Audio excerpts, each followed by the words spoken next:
طيب خلّينا نتّفق إنه صحيح في الدنيا في علاقات كتير سامة وعلاقات صعبة وناس مؤذية، ده موجود، لكن نتّفق كمان إنه العكس تمامًا برضه موجود.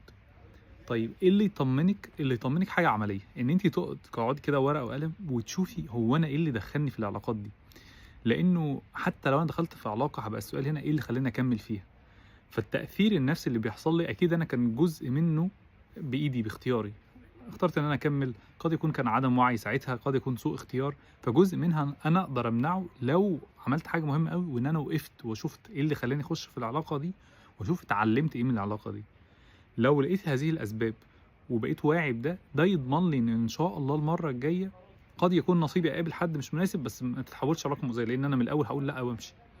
فهنا كلمة السر أنا اتعلمت إيه من العلاقات اللي فاتت دي، فهاعمل إيه مختلف المرّة الجاية، ده يطمنِك إن أنتِ إن شاء الله المرّة الجاية تُقعي مع حد كده يستاهلِك ويبقى عظيم معاكِ، وتبقى علاقة شافية ليكِ، ما تبقاش علاقة مؤذية زي اللي فاتوا.